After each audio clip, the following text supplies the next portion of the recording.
2, and a 1, 2, 3, 4. All right. So on the bell work, says which of the following is an equivalent form of 1.5x minus 2.4 quantity squared minus 5.2x squared minus 6.4. So on this one, it's not necessarily the most difficult question. What we're going to do is we're going to end up doing FOIL, and then we're going to end up combining like terms. What our FOIL section? We have 1.5x minus 2.4 quantity squared. So what that means is that it is 1.5x minus 2.4 times 1.5x minus 2.4. Okay, and then we'll FOIL this out. So 1.5x times 1.5x, I believe, is 2.25x squared. Grab my handy dandy calculator so I don't mess anything up. Okay, 1.5x times 2.4 is going to be a negative 3.6x. Negative 2.4 times 1.5x is going to be a negative 3.6x again. And then 2.4 times 2.4 is going to leave me with 5.76. Okay, as a positive. Okay, now at this point we've expanded this. Okay, and we can combine some like terms here. So we would be left with 2.25x squared minus 7.2x plus 5.6. That's just combining my two like terms in the middle. But now I want to bring these two terms down. So you can see it's minus a positive. So that's going to stay at minus 5.2x squared. Okay. It's just straight negative. But when you're considering the 6.4, you have minus a negative, which turns into addition. So plus 6.4. Now we have all of our terms on one line. We can continue to combine them. So our 2.25x squared and 5.2x squared, that's going to combine to be negative 2.95x squared, and that takes care of those two terms. Our negative 7.2x is going to stay because there's no other x's to combine it. And 5.76 plus 6.4 is plus 12.16. So our correct answer should be answer D. Once again, it's not necessarily the most difficult problem. It's just probably the hardest part is just having to use with the decimals. But you need to expand this, FOIL it out, get this answer, then you can bring down these terms and then combine all like terms to show which is equivalent.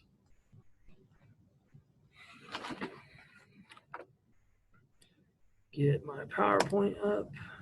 Dang. Okay, so now we're off to our 5-minute check. Okay, a chat came through. Yes, answer C. Thank you, Zuleika.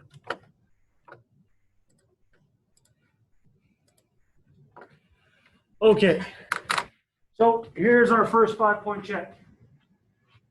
It says find sine, cosine, and tangent of theta, and theta is up in the top right corner. It's that acute angle. So we are given. What did I do with that other marker? That's okay. This one works. So theta is here. Here's my 90 degree. I'm given 9 as the adjacent side, 12 as the opposite side. So first steps. First step that I need to do is I need to use the Pythagorean theorem. Okay? For my hypotenuse, I'm going to just call it h because it's the hypotenuse. Pythagorean theorem states that h squared is equal to 9 squared plus 12 squared. Okay, 9 squared is 81. 12 squared is 144. We combine those two together. We get 225 is equal to h squared. we take the square root of both sides, we'll find that h is equal to 15. Okay, from here, it's a pretty simple problem. We have sine of theta, which is the opposite side over the hypotenuse, so 12/15, which has to be simplified down to 4/5. Cosine of theta is equal to the adjacent side over the hypotenuse, or 9/15, which will simplify down to 3/5. Then you have tangent of theta, which is equivalent to opposite over the adjacent, so 12/9, or 4/3. So 4/5, 3/5, and 4/3, it looks like the correct answer here should be answer B off first glance. Okay, but remember, before we can do all of our trig ratios, we have to find what our other side is by using the Pythagorean theorem. Okay, so here we're basically given the same exact triangle, theta, with 9 as the adjacent side. The opposite side is 12. So here, since it's the same triangle, sorry I didn't share that screen. If we look, it's going to be the same triangle, right? Theta has 9 as the adjacent side, 12 as the opposite side. We've already found out that the hypotenuse has to be 15. So we can take our simplified reciprocal ratios for sine, cosine, and tangent and flip them to get cosecant, secant, and cotangent. So if sine is 4/5, cosecant of theta, the reciprocal is 5/4. Okay, cosine of theta was 3/5, so that means that secant of theta has to be 5/3. Tangent was 4/3, so cotangent of theta has to be 3/4. So 5/4, 5/3, cotangent is 4/3. It looks like we are going to be answer D.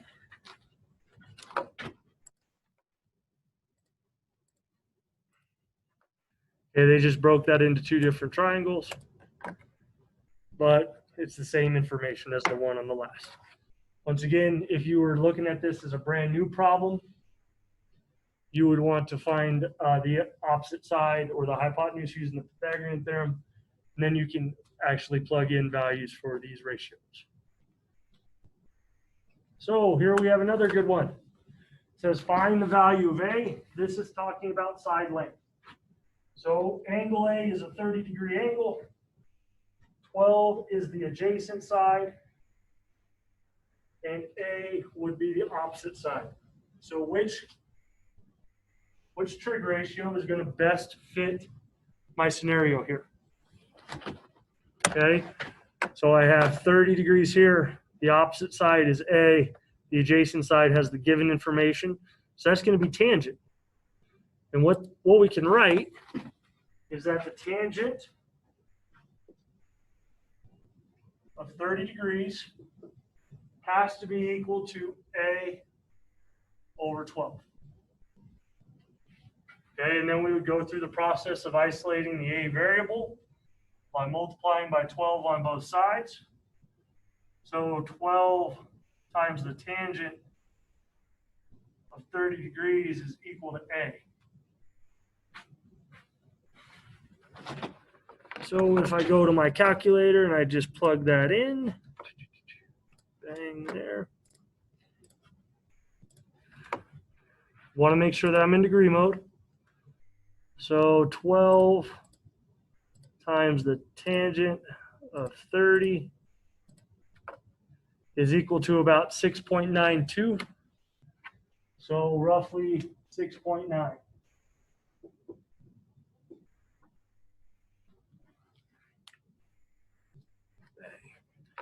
And that corresponds to answer C.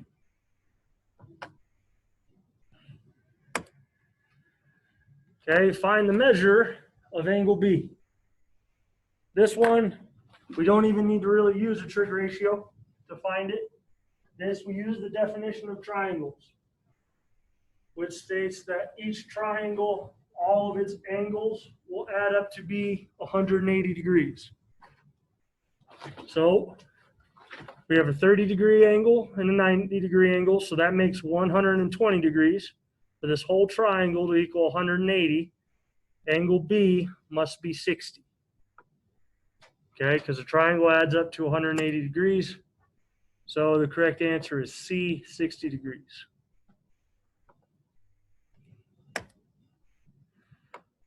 Find the value of C, which is the hypotenuse here. We're given angle A, which is 30 degrees. We have the adjacent side as being 12, and the hypotenuse is C. So once again, I want to think which trig ratio encompasses all of these. That would be the cosine of 30. Cosine of 30 is going to be equal to 12 over C. And then we're going to work it so that we isolate the C variable. So cosine of 30 degrees is equal to 12 over C. This one has a couple extra steps. So I multiply C on both sides. So it's C times the cosine of 30 degrees is equal to 12. And then if I divide both sides by the cosine of 30 degrees, I will get my answer. So C is equal to 12 divided by the cosine of 30. I go to my handy dandy calculator.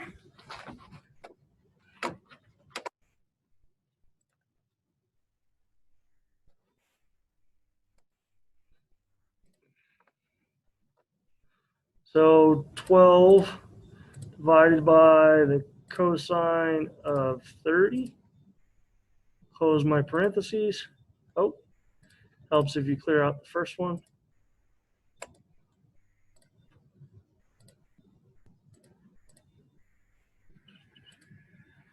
You see I get 13.85, so that would be 13.9, which should correspond to answer A. Next one says David needs a ramp that rises to a height of 3 feet at a 15-degree angle. What is an equation for the length of L of the ramp? Okay, so this one is beneficial if we draw a diagram. So it has a height of 3 feet.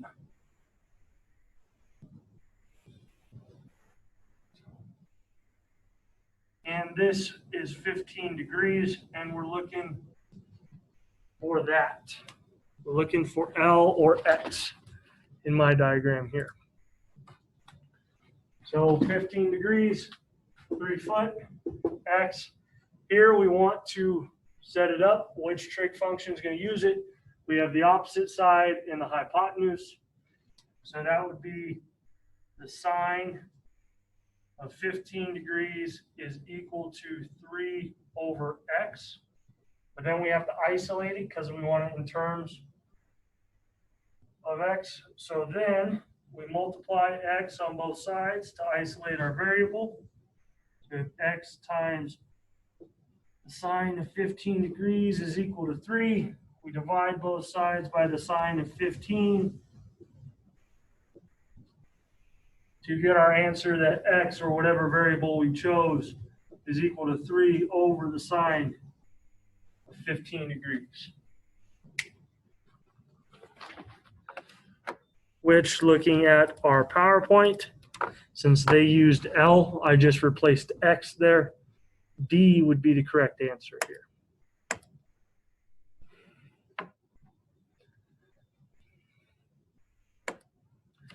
Number 7, at a construction site, the workers need to build a ramp up to the second story of a house. The angle of inclination of the ramp is 20 degrees. Find the length of the ramp if the distance to the second story is 15 feet. So once again, we want to draw a diagram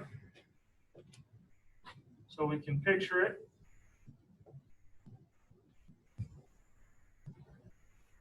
The angle is 20 degrees, and the height, find the length of the ramp if the distance to the second story is 15 feet. Is that distance from the ground or distance from the bottom? Angle of inclination of the ramp cannot be more than 20 degrees. Find the length of the ramp if the distance to the second story is 15 feet.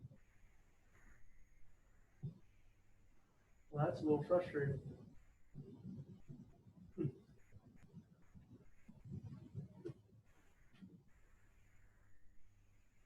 That has to be the length of the ramp. So that's our variables, just so we can use cosine or sine. So I'm going to say it's height. I'm going to say that's height. We'll see if the answer works, and if not, we will use the other one. So from the diagram, this is what I'm assuming from the file, the word problem. It said the length of the ramp is what we're going to find. So the ramp would be here. The angle of inclination, the part I got a little confused on, is distance to the second story. Is it talking about 15 feet as the height, or is it talking about 15 feet as our distance away from the building? So the way I have it set up here, we'd want to use the sine function, which is the sine of 20 degrees is equal to 15 over x. The same way that we did the last couple times. We'll isolate that variable. We'll divide both sides by the sine of 20. Find that x is equal to 15 over the sine 20 degrees.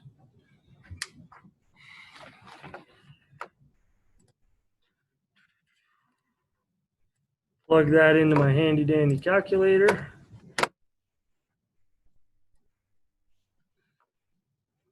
Clear that.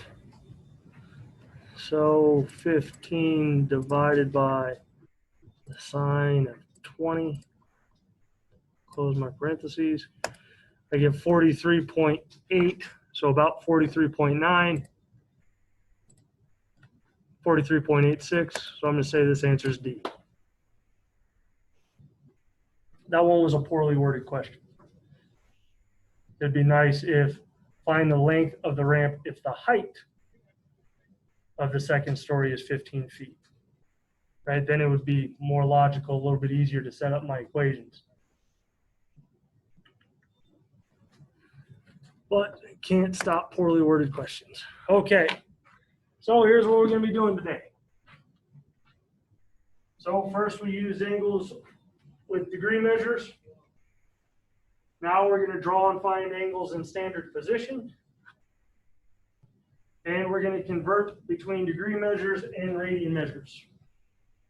Okay. So a premise of how this should be set up is when it's talking about standard position of an angle, okay, you draw these on what looks like a coordinate grid.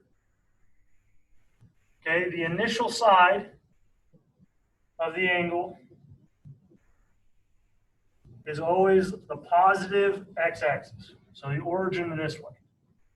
Okay, and then you have what's known as the terminal side.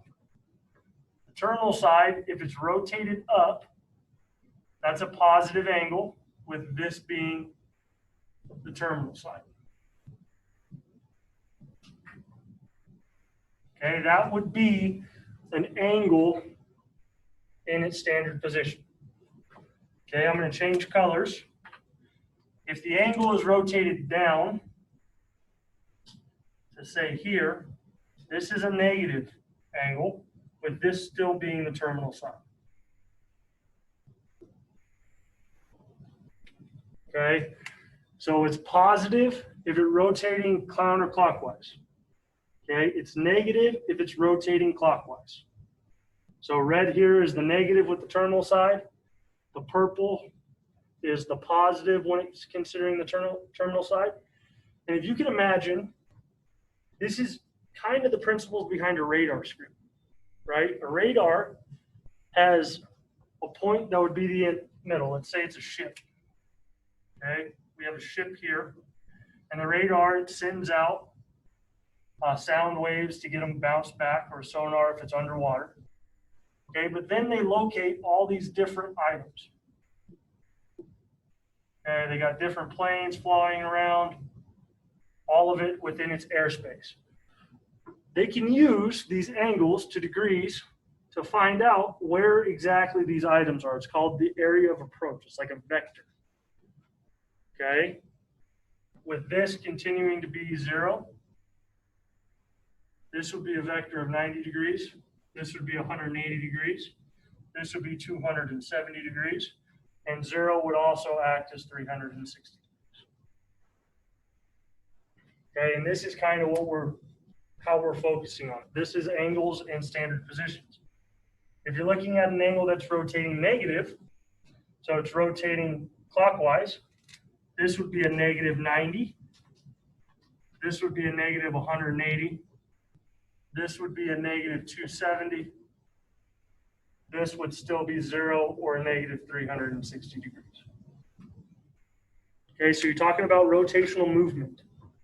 Okay, and it's based upon circles. Okay, is where it all centers. If you ever watch like the X Games, you hear guys on snowboarders, oh, they do a 540. So 540 would mean that I'm facing you.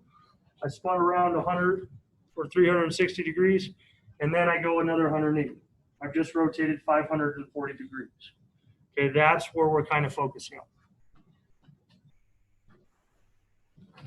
on. Okay, and since it's all based upon circles, that allows us to measure angles in what's known in radians, okay, or arc length.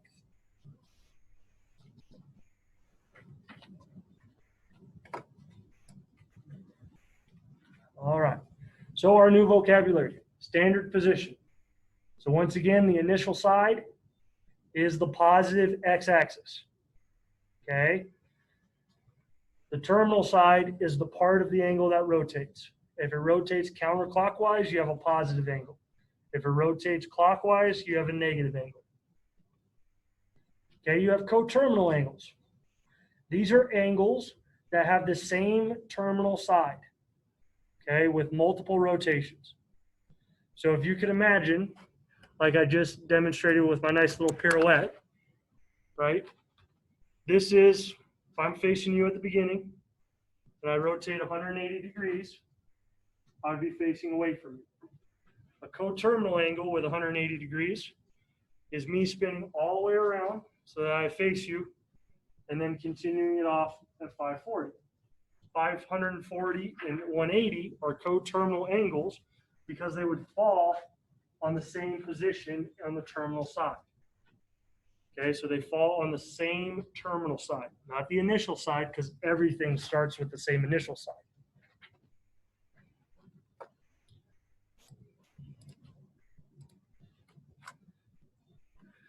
Okay, the next vocabulary word is radian.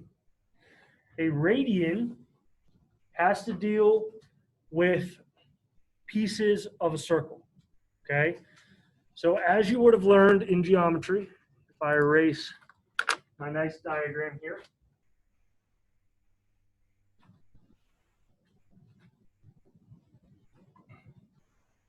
you would have found, or you should know, that the circumference of a circle, the distance all the way around, is equal to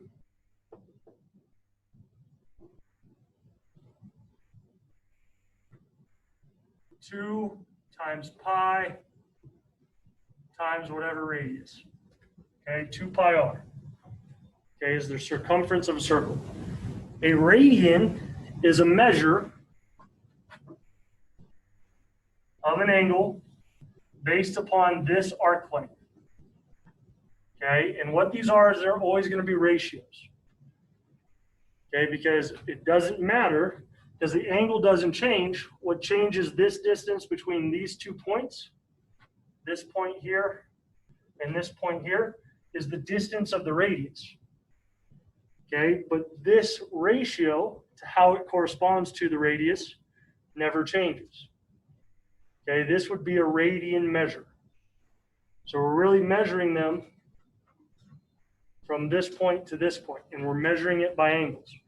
It's very useful in like architecture if you have to make an arc or a bowl, okay, or a dome.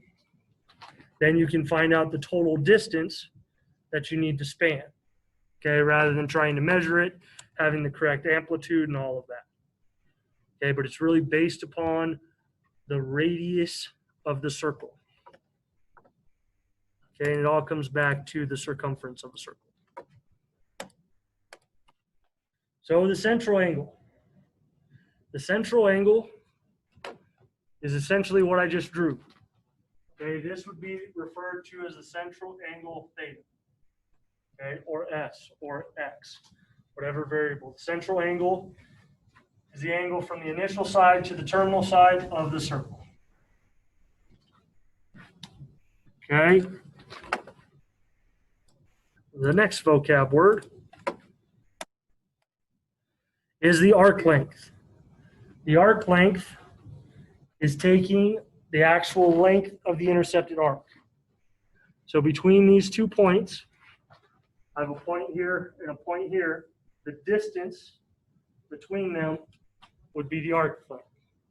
So you have the ratio, which is the angle measure, which is the radian measure. If you multiply that against that circle's radius, you will be left with arc length. And our final vocab word was arc length. Okay. So, key concept, angle measures. If the measure of an angle is positive, the terminal side is rotated counterclockwise. If the measure of an angle is negative, the terminal side is rotated clockwise. So positive counterclockwise, negative is clockwise. Pretty good diagram of it right there. If you want to take a second to copy that down, it might be in your best interest. So once again, positive, it rotates up. Negative, it rotates down. There's different ways to think about it in terms rather than thinking of counterclockwise and clockwise.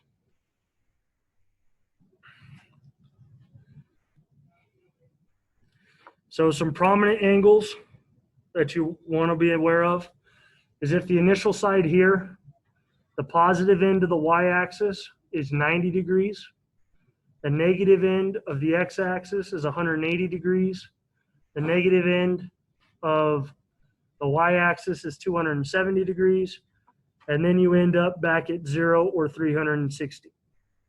Okay, but if you make 3 1/4 rotations, you've rotated 90, 180, 270, 360, 450 degrees. Okay, and that's just helpful so that when you're drawing these angles, because that's the first step, is to draw these angles in standard position. So if I know that this is 90 degrees and I know that this is 180 degrees and I have a 135 degree angle, that's going to split those almost exactly, right? With 45 degrees left until I hit the other axis. So looking at our first question, it says draw an angle in standard position with a measure of 210 degrees. So 210. So we would draw our coordinate path or coordinate grid. Remember, the positive x-axis is always the initial side. So in considering rotations, I have 90 degrees here.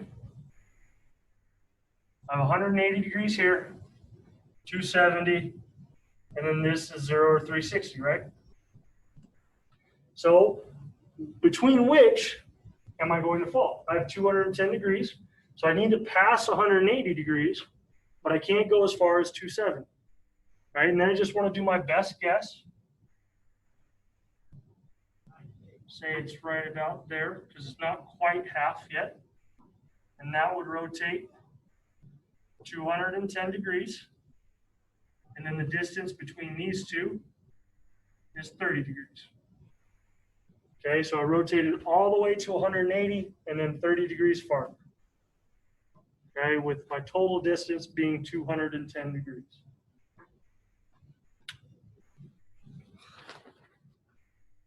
And that's what your angle in standard position would look like. So 210 is equal to 180 plus 30. So we draw the terminal side of the angle 30 degrees counterclockwise past the negative x-axis. So all that is just emphasizing, hey, we rotated farther than 180 degrees by 30 degrees, is what that green part is right there.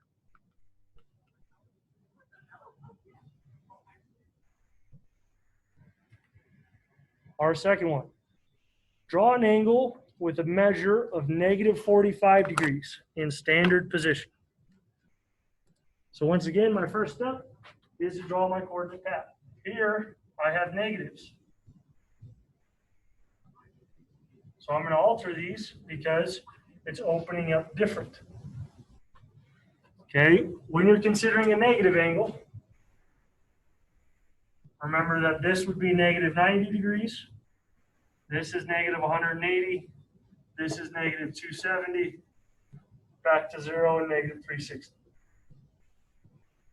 Okay, and it says I rotate 45 degrees, or negative 45 degrees. Negative 45 is exactly the middle between 0 and negative 90. So it would be right about there. Negative 45 degrees.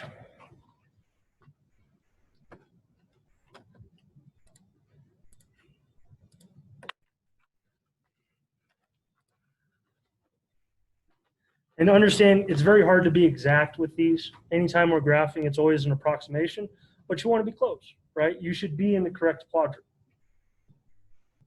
Okay, but if you remember negative 90, 180, 270, where those fall, you're going to be in a good spot. So the angle is negative, so draw the terminal side 45 degrees clockwise from the positive x-axis, so it opens down. So there would be our answer, with once again the initial side being the positive x-axis.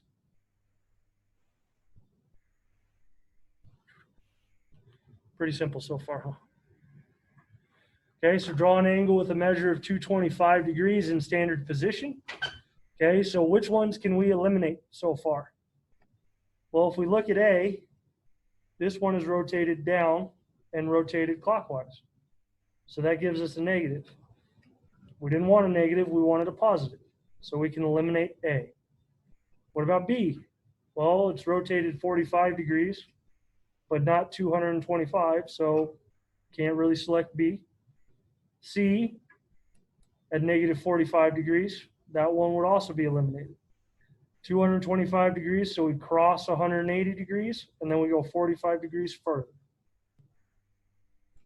Okay, so drawing angles in standard position is not, it's just a method of how to think about it. But like I said, if you know that the y-axis is 90, 180, 270, it makes it pretty simple that way. Okay, so draw an angle with a measure of negative 60 degrees in standard position. So which ones can we eliminate? One, this is rotating up, so that's a positive angle. A, so that can't be the answer. B, we've rotated past 90 degrees, so once again, that can't be the answer. D, the initial side is incorrect, so we can eliminate that one. And from C, we rotate negative 60 degrees, so we don't encompass negative 90 degrees, and we fall right there. So if we remember, the initial side is always the positive x-axis, and the other axis is what their degree measure is. It makes it pretty simple. Okay, in a springboard diving competition, a diver made a 900-degree rotation before slicing into the water. Draw an angle in standard position that measures 900 degrees. So once again, we're always going to start with our coordinate plane.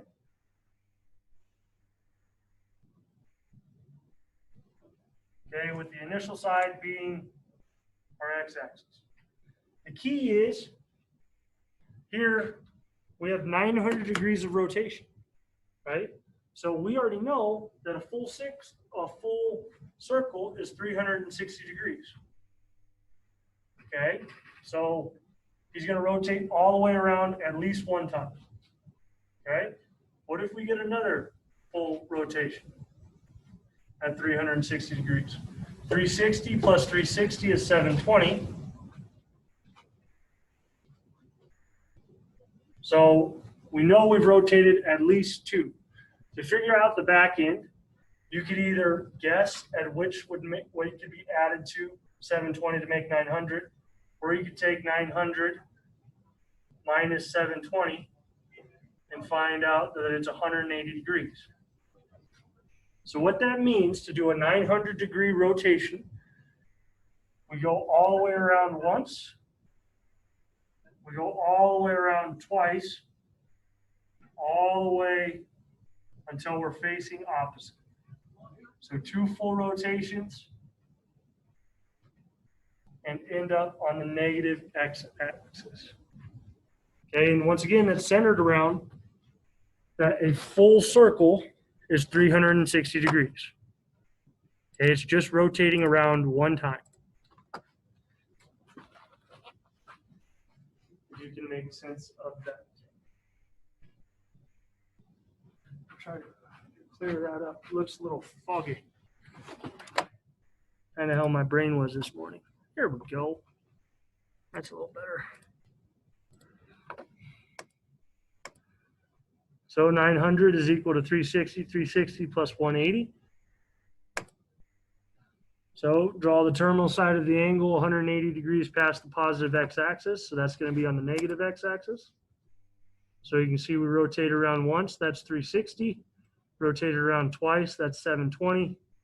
Rotate around a half a turn to make 900.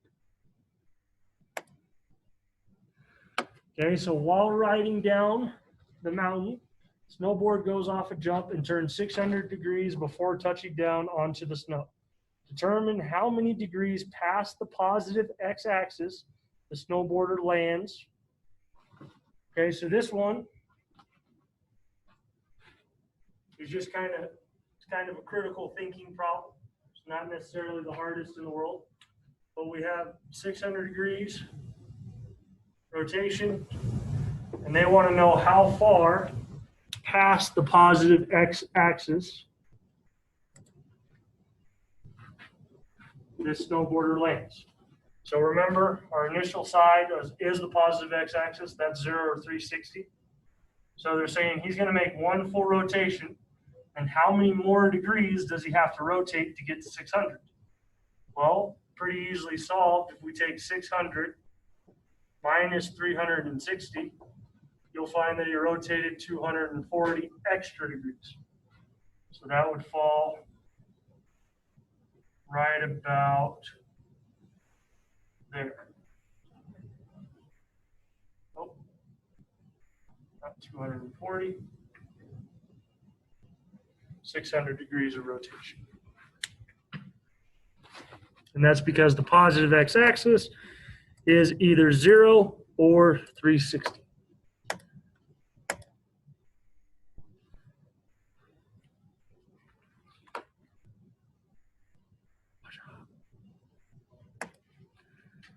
This is a whole lot easier than the pre-calc one. I can tell you that right now. Okay, finding coterminal angles. Okay, so each angle is always going to start off on the initial side. A coterminal angle is one that involves multiple rotations. Okay, so in this problem it says find an angle with a positive measure and an angle with a negative measure that are coterminal with 210 degrees. So first let's analyze where 210 would fall. 210 degrees would fall right about there. Okay, but how can we tell if this is coterminal? Well, we'd have to make either a full rotation, right? A full rotation.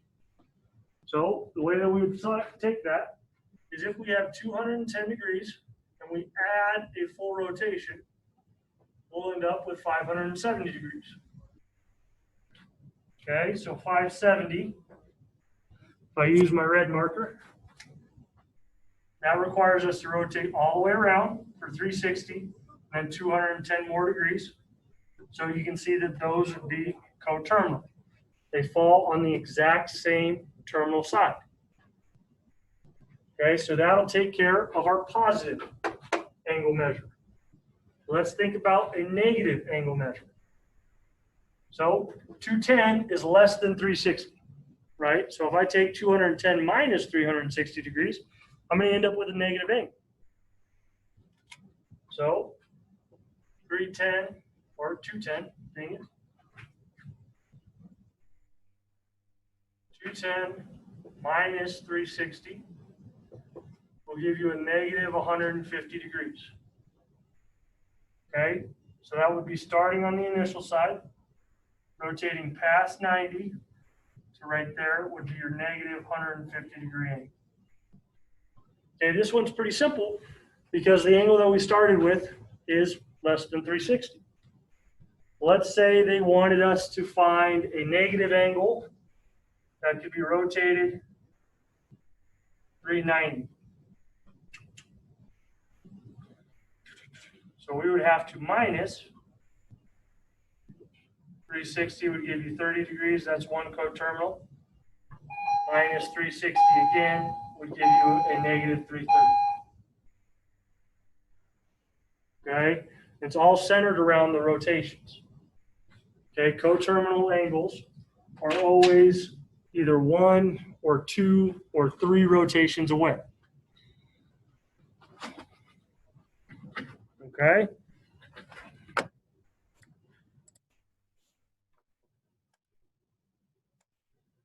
So positive angle, 210 plus 360, that gives you 570. And the negative angle, 210 minus 360, gives you a negative 150 degrees. Okay, and it's just adding how many rotations or taking away how many rotations we have to in multiples of 360. Okay. So find an angle with a positive measure and an angle with a negative measure that are coterminal with negative 120 degrees. Once again, this is less than 360. So to find our positive measure, we're going to take negative 120 plus 360, and we're going to end up with a positive 240 degrees. And that's going to be one of our coterminal angles. Okay, negative 120 plus 360 is equal to 240.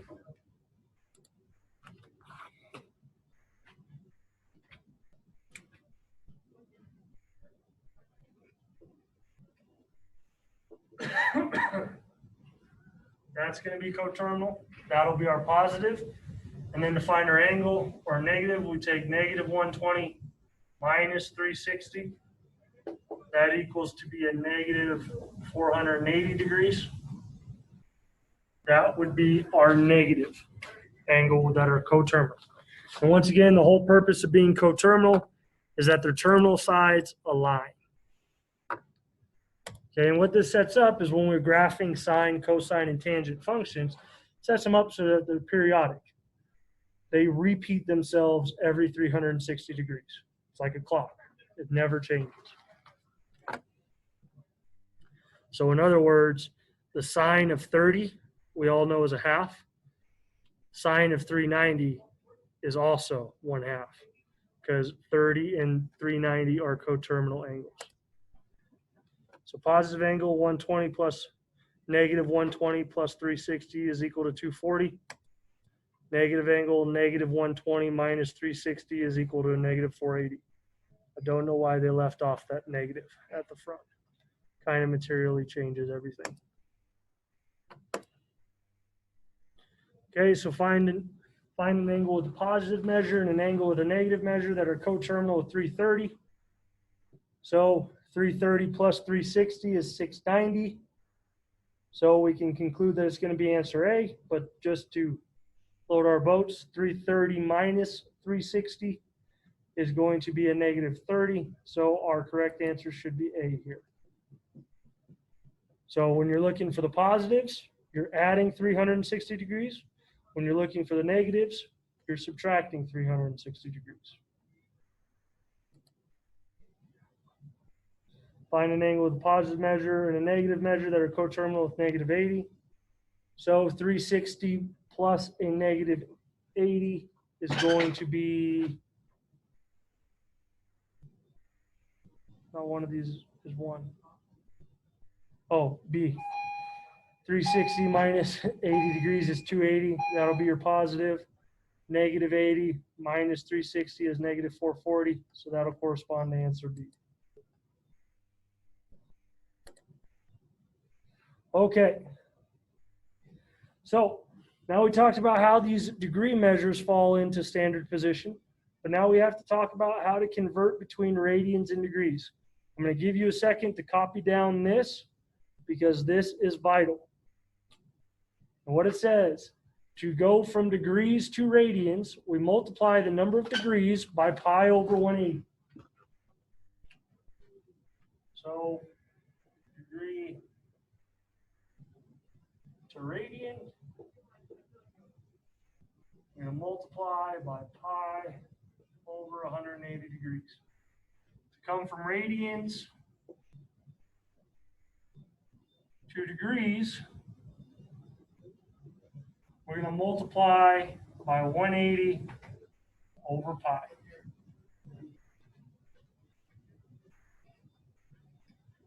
Okay, those are vital.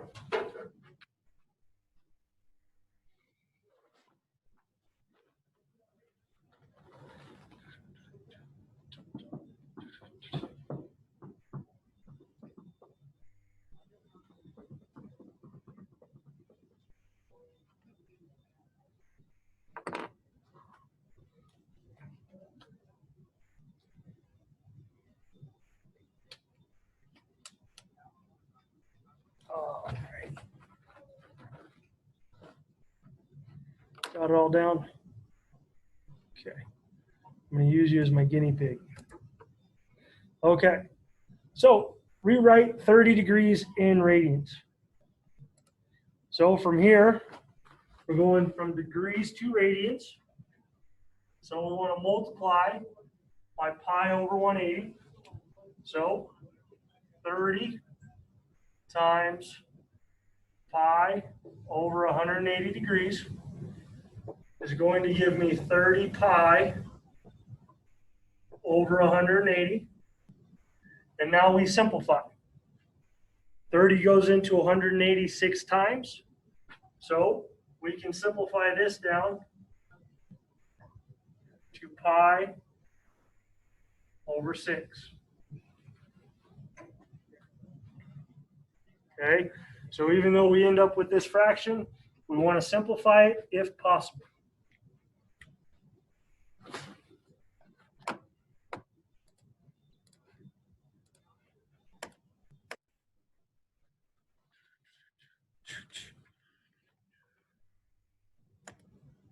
(30 pi radians), and then it is simplified down to pi over 6.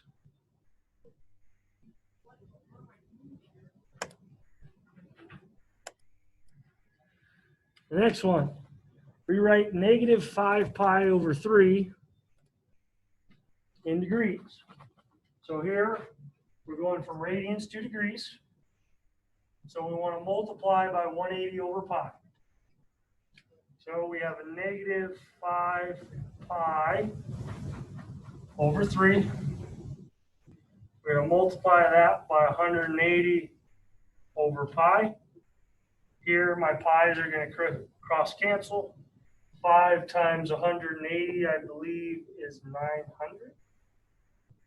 500 plus 400. 900. Since our pi's cancel, I'm just left with 1 in the denominator. So 900 over 3, or 300 degrees. Pretty sure that's right.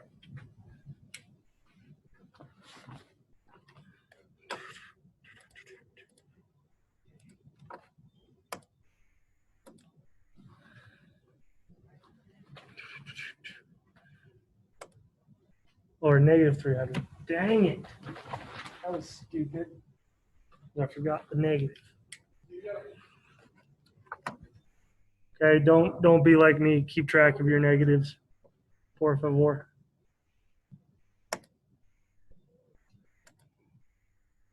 All right, so rewrite 45 degrees in radians. So once again, we're going from degrees to radians. So we want to multiply by pi over 180. So 45 times pi over 180 gives you 45 pi over 180. This can be simplified. 45 goes into 184 times. So this would be pi over 4.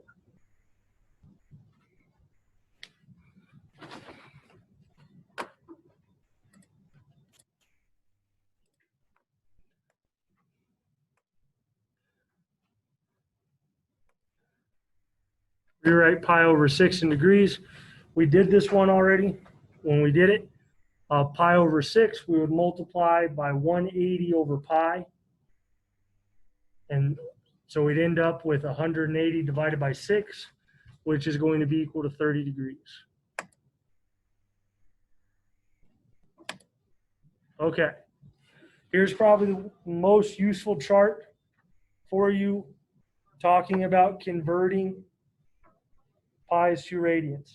Okay, there's certain common ones that occur most likely or most often. They're 30, 45, 60, 90, 120, 135, 150, 180, 210, 225, 240, 270, 300, 315, 330, and 360. So if you look at this, each of these, okay, so anytime you see 30 degrees and they want to convert it to radians, it's always pi over 6. Okay, it'll end up that way all the time. 45 is always pi over 4. 60 is always pi over 3. And 90 is always pi over 2. Okay, using these, we can translate them into our other degrees. Okay, so pi over 3, 60, and 2/3 pi, or 2 pi over 3 is 120. So if you look, 60 is half of 120, or 120 is double of 60. So you can see they've just doubled it. It's 2 pi over 3.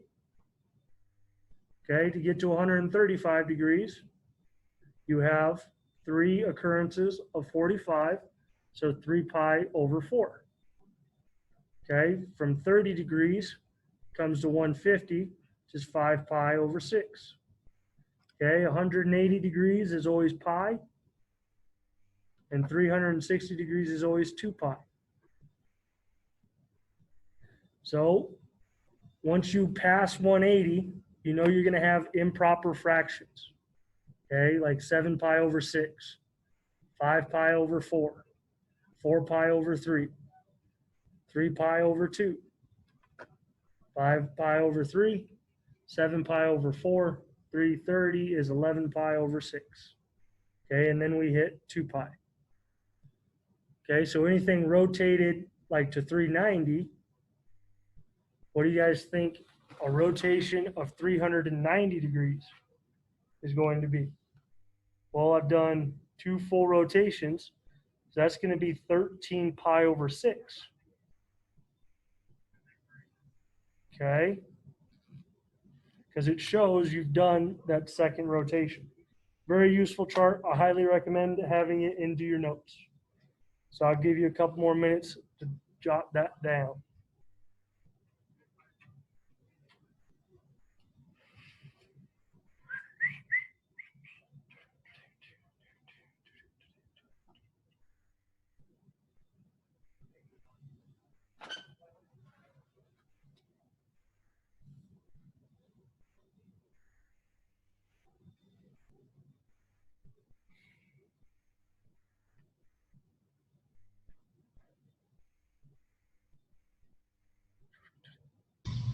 Give you one more minute.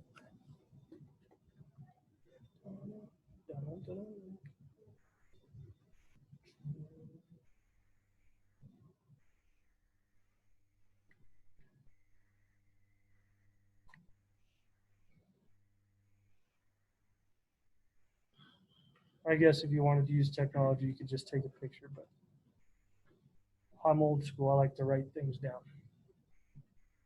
Okay, so here we have arc length. Once again, arc length is the length of the arc that is intercepted by the two halves. So it says for a circle with a radius r and central angle theta in radians, the arc length s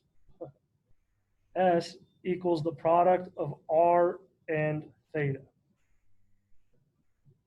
Okay, so here s is the arc length, the distance of the outside of the circle between our two intercepted points.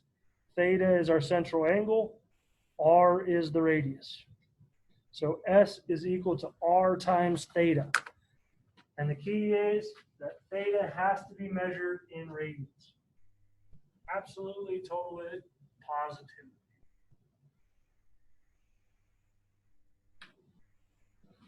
All right, here we go.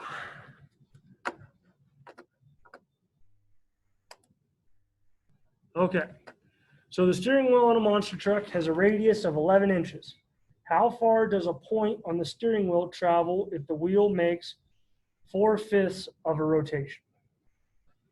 Okay, so we know that 2 pi equals a full rotation. So first we have to find the theta. We have to find the angle.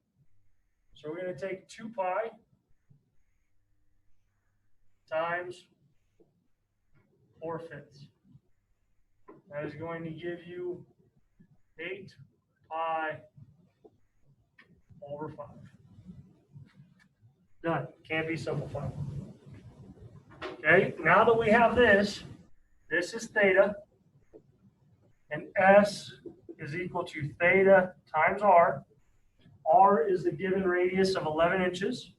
So S is equal to 8 pi over 5 times 11.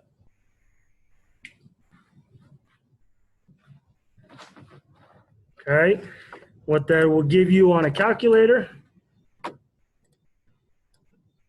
this is where it gets a little tough because you got to use a bunch of parentheses. But if I go parentheses 8 pi, oh, hang on, clear it, I want to double my parentheses. 8 pi divided by 5 parentheses. And notice that's just encompassing that whole term. So I double parentheses the first, 8 pi is my numerator, divided by 5 is my denominator. And I'm going to multiply that by 11. And I get 55.23 or 29, so about 55.3 inches.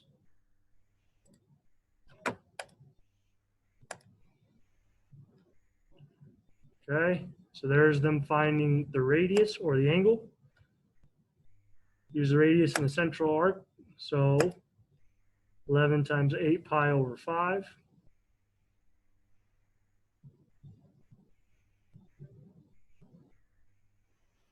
Replace R with 33. Replace R with 11. It's another mistype. Dang, I need to take more. And then you plug it into a calculator, you get roughly about 55.3. Like I said, the hard part is just plugging it into the calculator because that's 8 times pi divided by 5. You can do that in 2 calculations. You go 8 pi and divide that by 5. So you can see it has 8 pi and then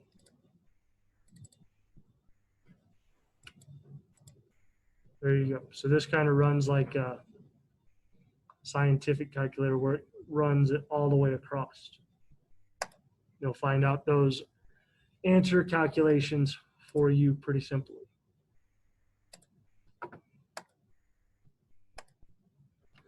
Okay, last one. The steering wheel on a yacht has a radius of 16 inches. How far does a point on the steering wheel travel if the wheel makes 5/7 of a rotation? So once again, first step is we got to find the central angle. So this time it's made 5/7 of a rotation. So we're going to take 2 pi times 5/7. And we're going to get 10 pi over 7. That's equal to theta. S is equal to theta times R. So S is equal to 10 pi over 7 times a radius of 16 inches. Be that. So then I can plug it into my calculator, and I would get 10 times pi divided by 7. Oh.